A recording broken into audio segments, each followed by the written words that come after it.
Family பட்ஜெட்னா என்ன? என்னைக்காச்சும் உங்கள் குழந்தைங்க அந்த ஃபேமிலி பட்ஜெட் பற்றி பேசியிருக்கீங்களா? பட் அந்த பட்ஜெட் ரெண்டு சிம்பிளான ஒரு பாலிசி தான், fiscal policy, monetary policy.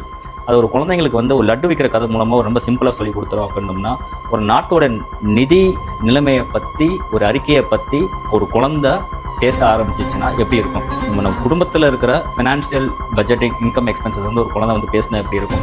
A for offline சொல்லி கொடுத்துருக்காங்க. What if suppose A for accounts, B for balance sheet. அப்போ நீ ஃபைனான்ஷியல் ஆல்ஃபபெட் சொல்லி கொடுக்குறியா?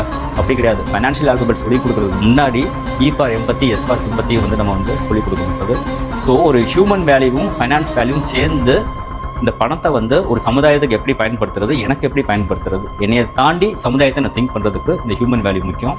அவங்களோட ஃபேமிலியோட இன்கம் எக்ஸ்பென்ஸை பற்றி தெரிஞ்சு, அவங்க அப்பா அம்மாவோட ஹார்ட் அண்ட் மணியோட வேல்யூவை தெரிஞ்சு, எனக்கு இது வேணும் இது வேணாம் அப்படின்னு சொல்ல ஆரம்பிச்சிட்டாங்கன்னா அந்த அப்பா அம்மா எப்படி ஃபீல் பண்ணுவாங்க? செகண்ட், எனக்கு இது வேணும், அதுக்காண்டி நான் ஒரு 3 மாதம் என்னோட அடிப்படை தேவைகளை நான் சில விஷயம் குறைச்சிக்கிறேன், அதுக்கப்புறம் என்னோட ஆசையை நான் நிவர்த்தி பண்ணி வைக்கிறேன் அப்படி சொன்னால் எப்படி? சரி, அப்போ நீடு வாண்ட் டிசைர் மட்டும் சொல்கிறோம். கடைசி வரைக்கும் எனக்கு அடிப்படை தேவை மட்டும் தான் நான் வாழணுமா? என்னோடய ஆசைக்கு நான் வாழக்கூடாதா? தப்பு. அடிப்படை தாண்டி வாழணும், ஒரு ஆசைக்கு வாழணும்னா எப்படி நீ அதுக்கு ரெவன்யூ ஜென்ரேட் பண்ணணும் அப்படின்னு நம்ம சொல்லி கொடுக்கணும். பணம் இல்லாமல் எதுவுமே கிடையாது, ஆனால் பணம் மட்டுமே உலகம் கிடையாது.